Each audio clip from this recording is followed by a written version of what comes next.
Luganda Mukama yebazibwe mbalamusizaako mu linnya lya Mukama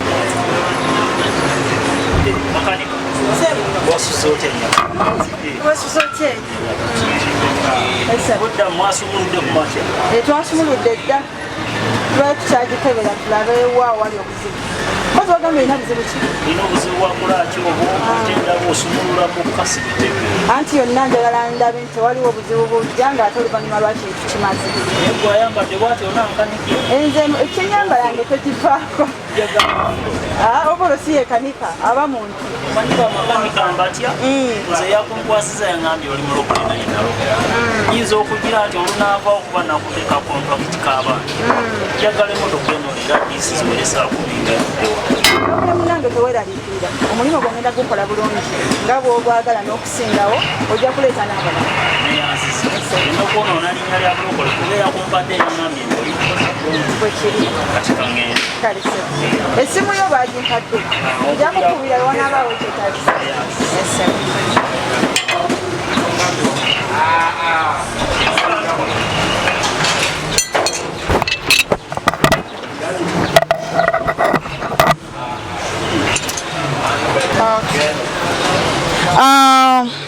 Kakati kyenzudde emmotoka eno bw'ogikebera mwatu talina nnyo buzibu buli awo bw'amaanyi naye ate eriko akasente kubanga bw'ogitunira ogiraba era nga nnene ddala mu byaddala tewali yasobola gula mmotoka eno nga talinaamu kasente kale nga bwe kiri kityo ngenda kukozesa obwongo bwange bwe nasoma ndabe nti nteekawo embeera nze ebyobulokole nja bijjukira luvannyuma naye nga nfunye kasente kale nkole kyayagala ngenda kukikola naye nina omudda olinga mu byansi byensimbi kati ngenda kufuulafuulaawo ebintu byange kuba ffe tuba n'obukodya bungi abamu bwaddala amazima gye bali naye bwe bafunira nze simanyi nze njagala kimu ssente oba nzifunye ntya oba nzifunye ntya nze nfa ku kimu kasita nzifuna kati ebyuma ebimu muno ngenda bijjamu mbikyuse mugambe nti byebifu nze mbitwale wakiseka ate nkomewo nabyo mbizeemu olwo nno nfune sente zange nga tekuliiko amanja kyo nkimaze naye mujjukire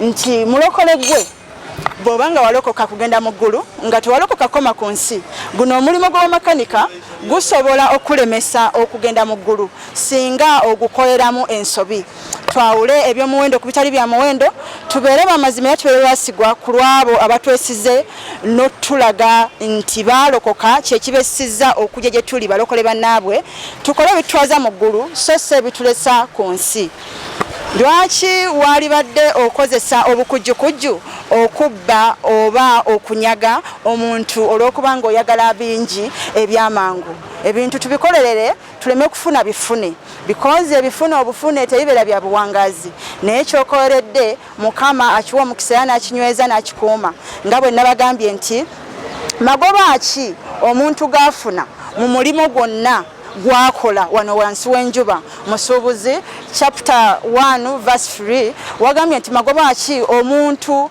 gakola mu mulimo gwonna gwakola wano wansi w'enjuba amagoba ogafuna bw'obeera w'amazima sente ze mulaganye zennyini z'oba okolera tokkiriza sitaani kukema kweyongeza ku lulwo kubanga wakubadde kituufu ddala emmotoka eno ya bbeeyi naye yagikolerero gigula tebwakya buki bwatyo n'alonda sente mulundi gumu gugula mmotoka eno bw'onabawo amazima ogenda kwetuusaako byonna bye wayagaliza ate nga tolinaawo omuntu yenna gwe weyaliikirira nti gwe wakolako obukujjukujju okutuuka ku ekyo essente ekoleddwa mazima enyuma kubanga teyeraliikiriza era kyenvudde nga wano ekyawandiikibwa ekigamba nti ngenda basomera ekyawandiikibwa kino ekigamba nti kiri mu Zabbuli wobanga oyinawo obuzibu bwonna mu ngeri y'okweyaliikirira nga olowooza ebintu bye bitatambula bulungi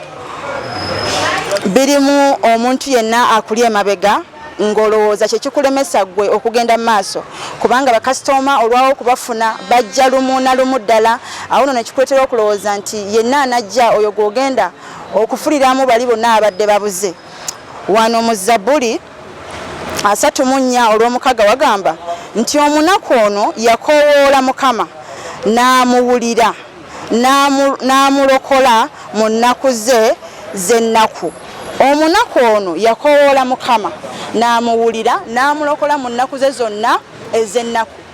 Mu kifo ky'okukola bino eby'obukujjukujju by'oyagala okukoleramu okufuna mangu, koowoola Mukama. Mukama bwe tumuyita awulira ate era atulokola mu bubi bwaffe bwonna n'atufuula abantu abatukuvu.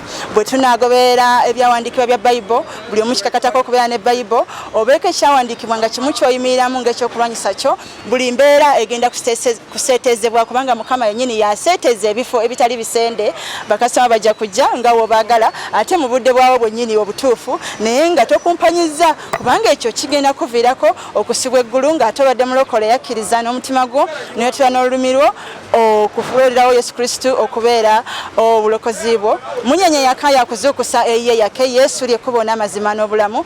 Tokulumpanya, tokulupya, tobeera mu kujjukujju mu ngeri yakweyagaliza kufuna mangu ate ng'olumizaamu abalala. Mukama abawe nnyo omukisa. Yesu lyekkubo n'amazima n'obulamu. Mubeere bulungi.